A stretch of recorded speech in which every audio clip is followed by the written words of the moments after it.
Very weird. Weird experiences, weird feelings, weird emotions, all over the place.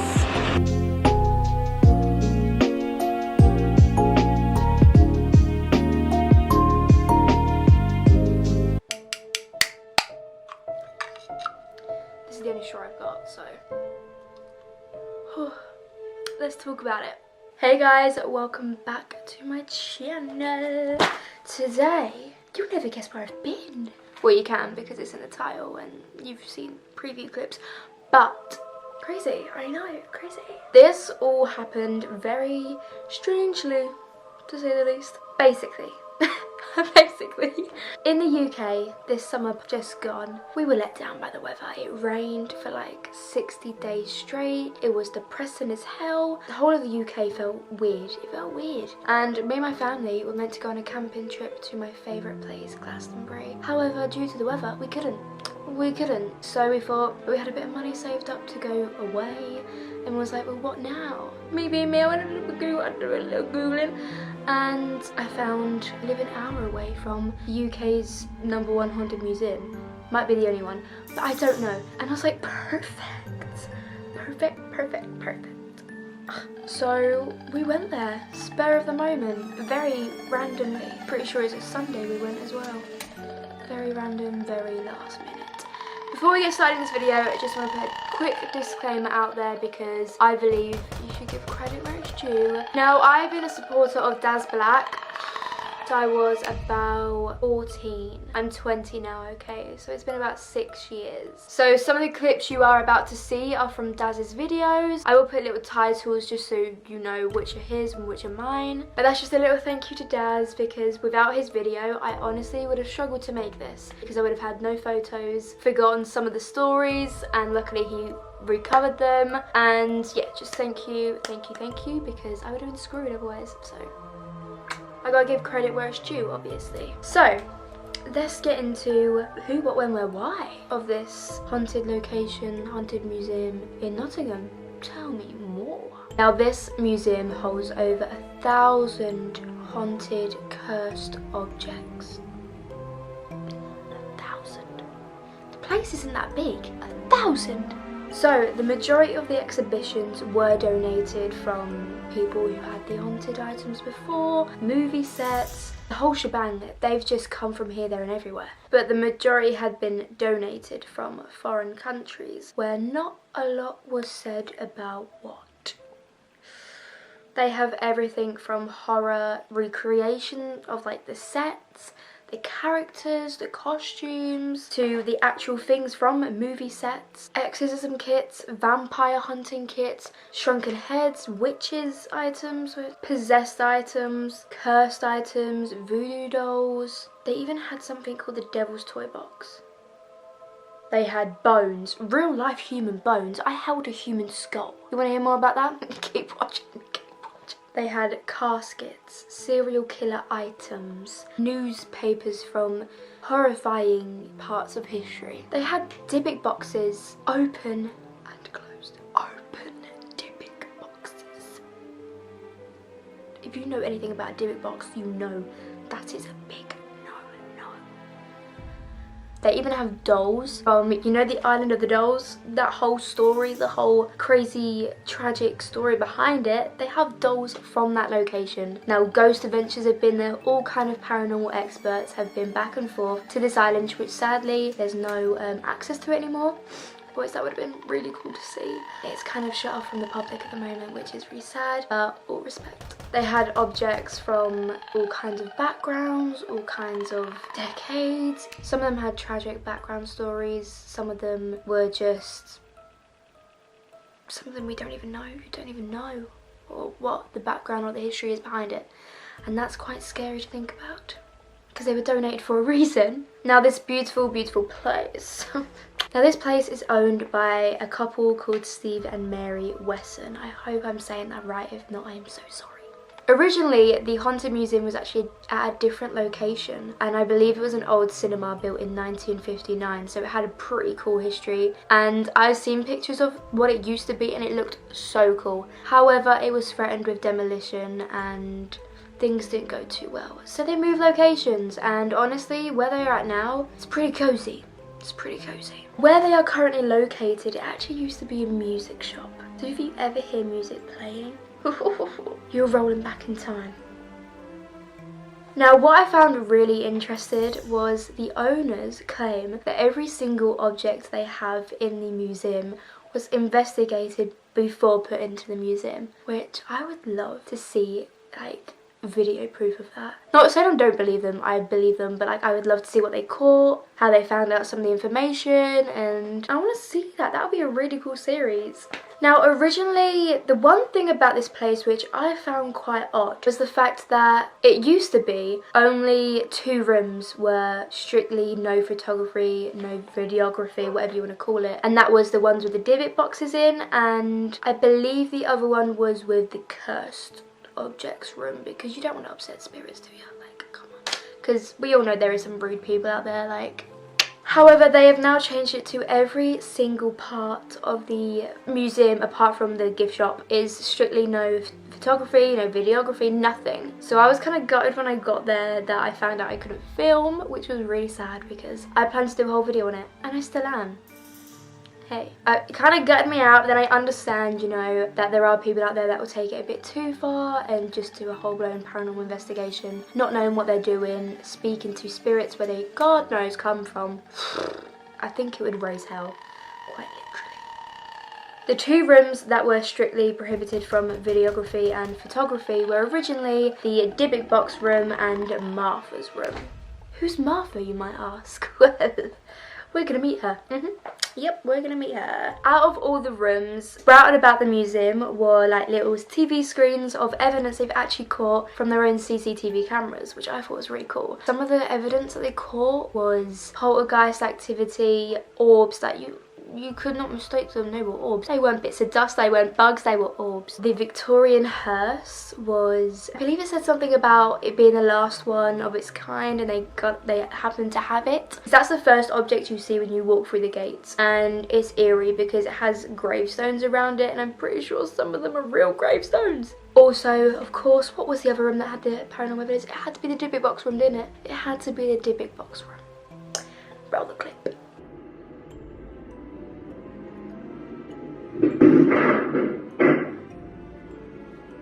So the first thing you see when you walk into the museum is the hearse. That is to the right of you, okay?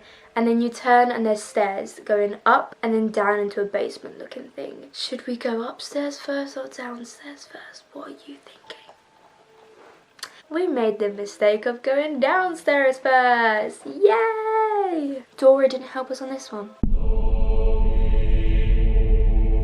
Now, downstairs there was actually a warning because of how dodgy these stairs were. They were like weird brick kind of stairs. They were falling apart, they were like crumbled. You just really had to watch your footing. If you missed one little step, you're down the whole flight. These stairs were so steep as well, they're like this. And they spiral as well, so it's like, you can imagine how hard it is to get down them, let alone get back up. But, so, what was down there, you ask? What was down there in this creepy basement?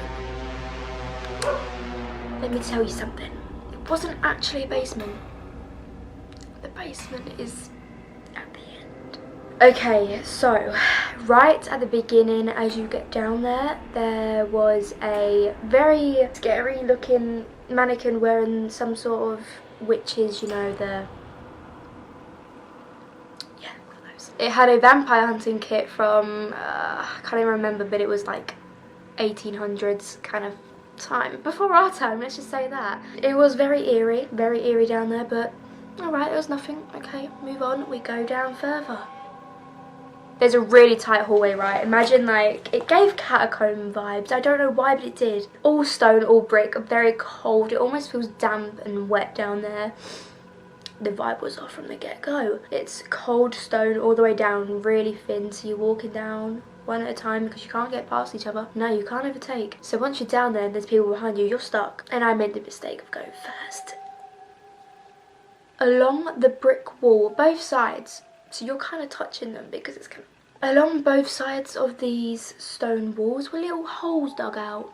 And I'm like, what's in these? There's pictures of people. No explanations, just pictures of people.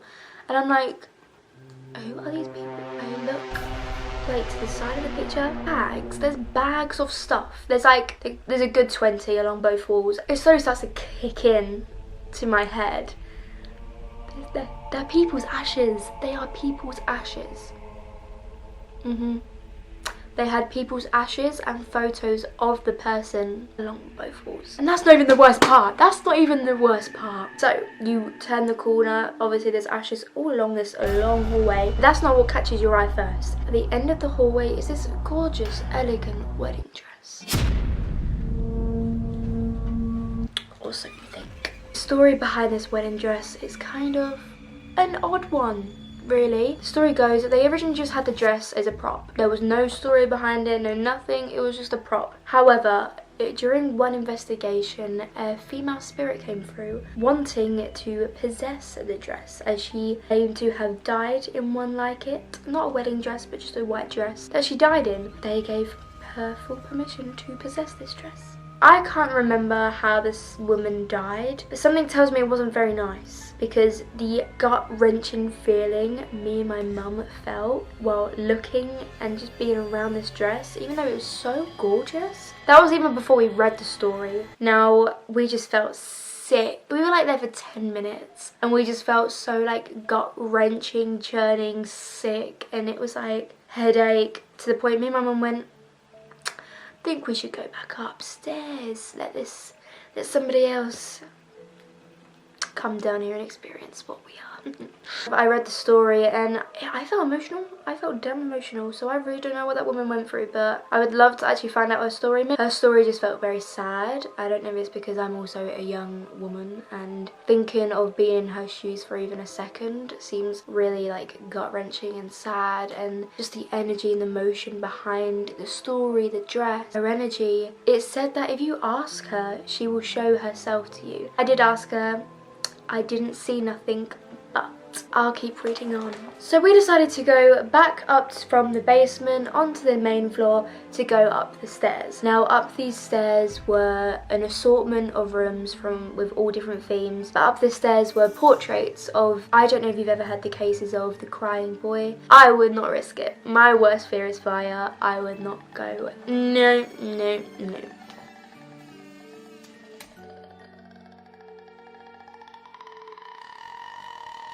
But the thing that caught my eye the most, there was a picture of a Victorian couple. I even said to my mum, oh, look how lovely they look. Like, they just look like lovely. The woman was gorgeous, very elegant. The man was very handsome and just seemed classy. And I was like, oh, they look really like nice.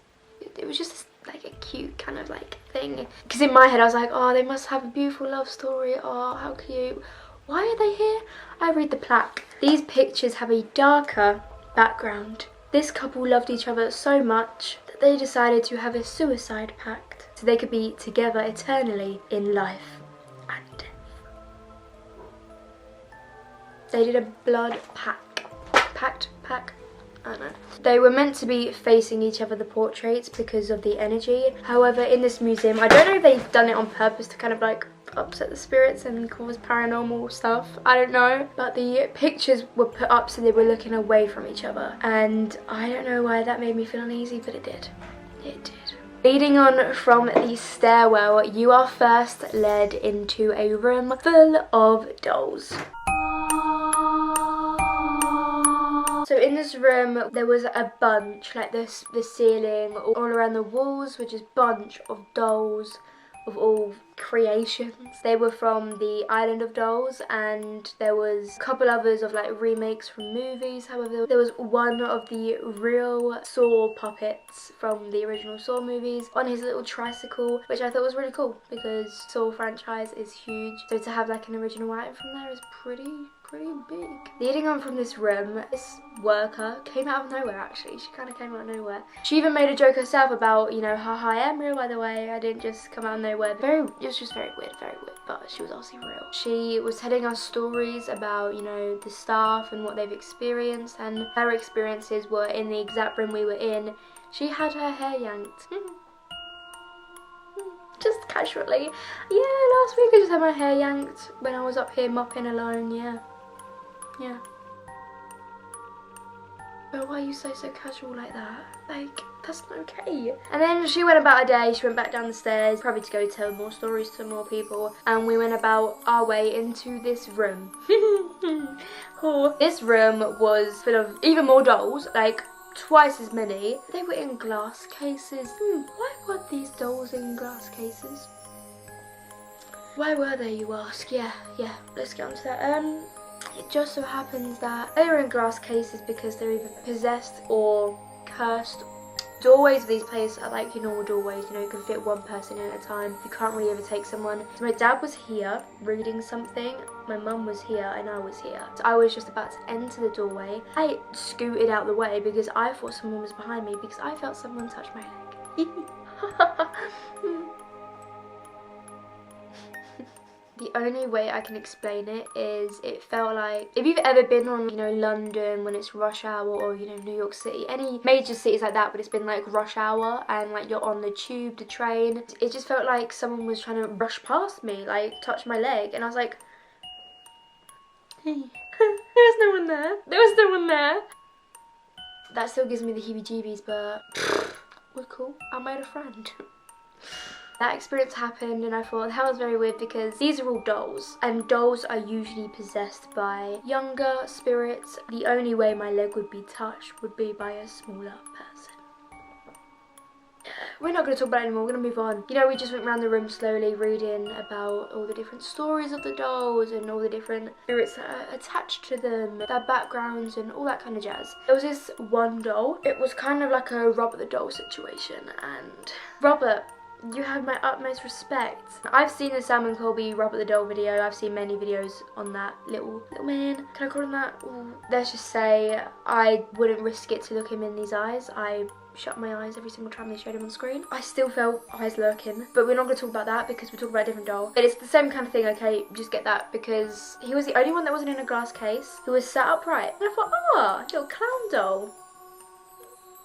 Looked a bit like the one from The Exorcist, you know, yeah. I was like, oh cool, he had a little book in front of him, and I was like, at first I kind of thought it was like a storybook for the spirit that was attached to it or something. I don't know. Innocent up here.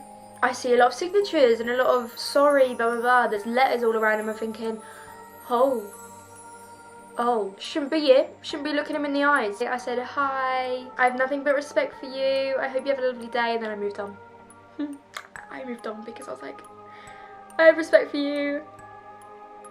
You know, oh yeah. Heebie-jeebies. And I wasn't gonna risk it. I was not gonna risk it, not even for a story time. Looking around all these dolls as stories, the ones that stick out to me, there was Succubus ones. If you don't know what Succubus demon is,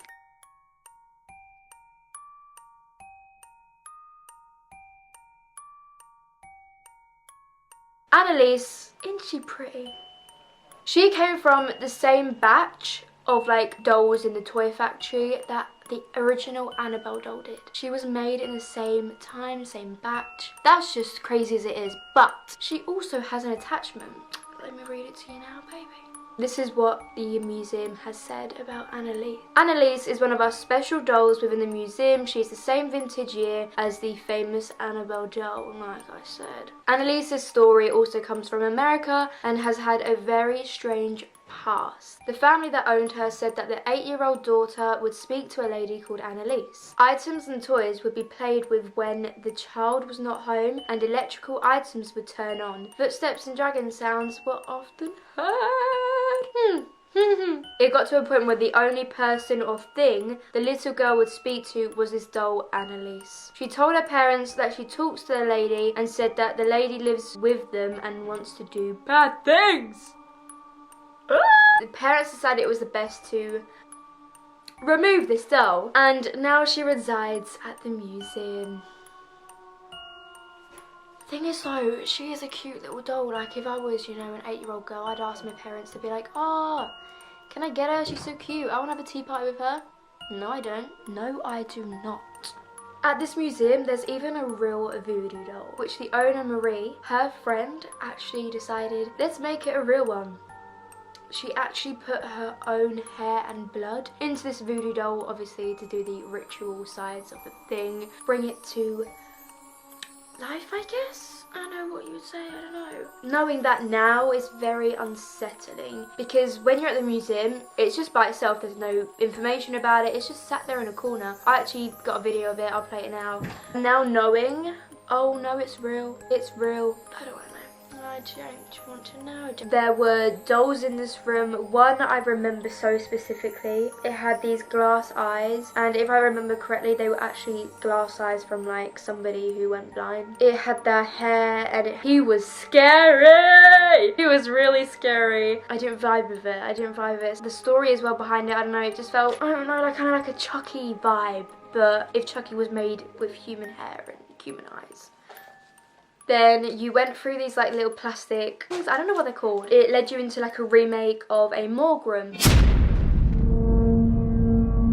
But it was like an abandoned kind of vibe with graffiti everywhere. It looked quite cool. Then you was reading up on specific haunted and abandoned morgues around the world and the most haunted ones and stories behind them. Real surgical objects they used to use to perform on bodies back then. And that was really uncomfortable to look at because they probably been used.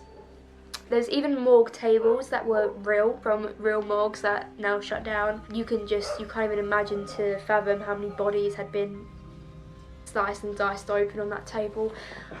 I had to put it like that, didn't I? Tables in the morgue recreation were actually from asylums back in the day. Are typically known for experiments that are quite illegal. A lot of torture methods, which is really sad. The fact that they got away with this for so many decades really makes me feel ill, especially to like such innocent people. Then we decided to go through to another part of the upstairs.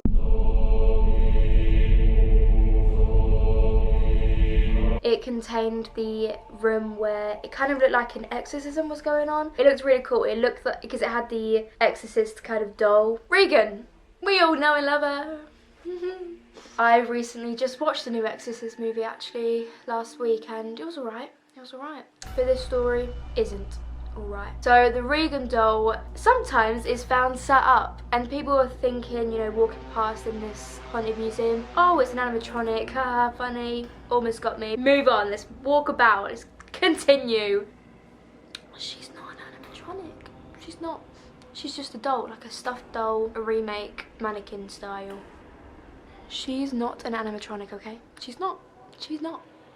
She's caught sat up, and she's not an animatronic. now I know why she's tied to the bloody bed. And, you know, it had her tied up to a bed with a priest and a mannequin. And it looked like a movie scene, and it had the painting from The Nun. It just looked really cool. And then I read up the bed that was set up to look like an exorcism was actually part of a real 7 days, 7 night exorcism. There were wooden crosses all over this place. Like, they were trying to keep something out. If you didn't already know, I'm an empath, so I feel energies quite deeply. It's called clairsentient, so I'm not like clairaudient or clairvoyant. I can't predict, see things, hear things, anything like that. I can just sense it, sense emotions from like spirits, and sense some things just a bit too deeply. I was drawn to the next room where it was full of, you know, I'm not a fan of clowns. I don't know why I was drawn to this place.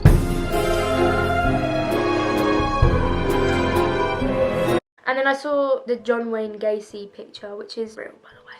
It made me sick to my stomach because of the horrible things he did. There was circus mirrors, you know, like funhouse mirrors. There was circus animatronics, the lot. Then there was this little doll, and she was really cute. Even my mum said we wanted to take her home because she looked like Dark Crystal Labyrinth kind of movies. She was just really cute and looked so out of place. There's all these creepy clowns, and then there's her. She's so cute. With these circus mirrors, it's actually said that you can see the spirit of a young Victorian lad running in between the mirrors like he's having fun at a circus.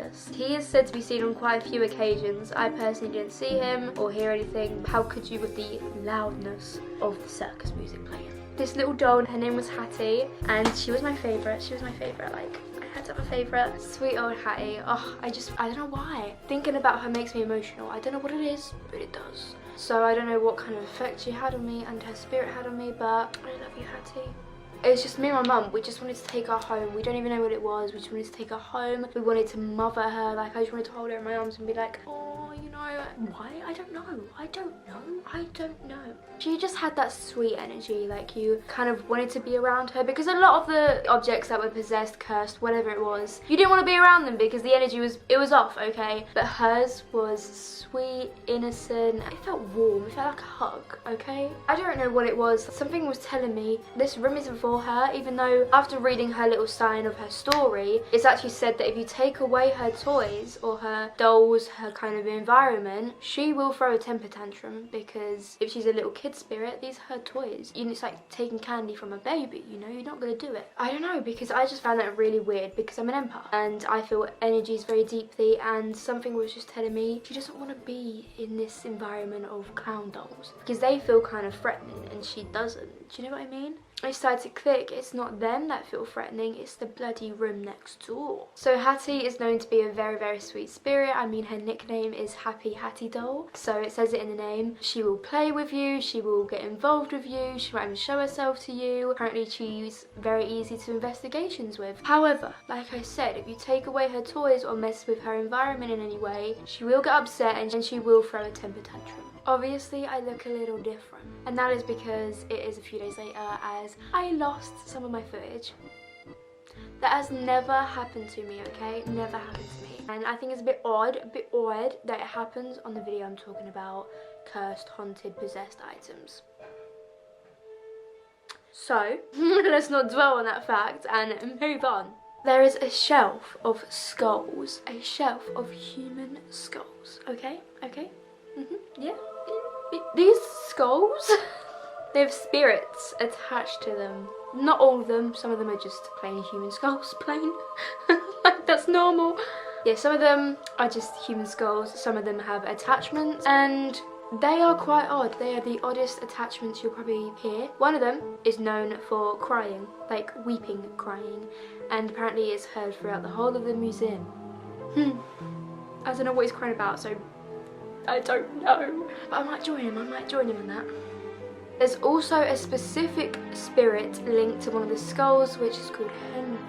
Now, he is seen walking around the whole of the museum. He's following people sometimes, or just seen doing his own little thing, wandering around. He was originally in the owner Marie's office, I think she said, and she would be, you know, in there doing work and see him just walking up and down the stairs or stuff like that. Like it was a normal thing, like it was just a human little, like, spirit she was looking after. She was like, oh, how you doing? Have a nice day. That's not normal, mate.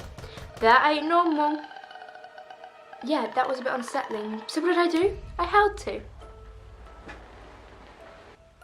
2 of them. I believe one of them was a World War soldier, can't remember which one, but yeah.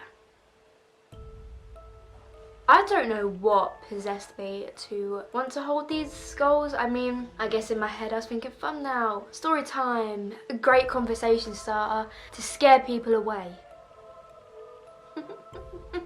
So yeah, I held 2 human skulls. That was, you know, a crazy life experience. That wasn't on my bucket list. It wasn't on my 2023 bingo card, that's for sure. Wasn't on my vision board. It was not on my vision board, not in a single aspect. No. Now, on one of the walls, as you know, going through the hallways from room to room, there's an axe on the wall. I thought, oh, prop, maybe, I don't know. This is a sacrificial axe. The axe was found in the woods where cults had been seen going there to do sacrificial rituals to serve the devil himself. A lot of the times it was, you know, animal sacrifices, so I don't even know what they saw found near this axe. I don't want to know. You could imagine. This one display I was fascinated by. I was like, I want that in my home to investigate. I just want to take it home and have my own little investigations with it, because it was like, I had a dollhouse that looked just like it. It was pink and white, not black and white, but it looked just like it. And I was like, oh, a little nostalgic thing. What is it? What's going to be wrong with this? Let me tell you what's wrong with it, okay? So this is the only display item in the museum that is on a constant case of investigation. So I did tell you earlier on we would talk about Martha, and here we are. Now, I'm not going to put a picture of Martha up on the screen while I talk about her like I have for the rest of the things, as she is a Robert the Doll situation, as well as this clown doll was. But her case, I think, is more severe, as at one point she had her own room. Yeah, now in a room with a bunch of other dolls, also in glass cases, but maybe not as severe as her case. Now, I don't remember much about Martha's story, neither can I find her story anywhere online, videos. I've searched high and low, can't find anything about her, which I find quite odd, as she is one of the main attractions. So yeah, I don't know what that's about. But similar to Robert the Doll, she has a thing where if you look her in the eyes or you stare at her for too long, she will cause some kind of eerie feeling, health problems, sickness, you know, the whole kind of not good. Not good. It's just she won't make you feel good if you kind of disrespect her or you stare at her for too long or stare her in the eyes. She will see it as disrespect and cause you harm. So for those who want to actually see what she looks like and maybe test it out for yourself, I will put a picture here in 3, 2, 1.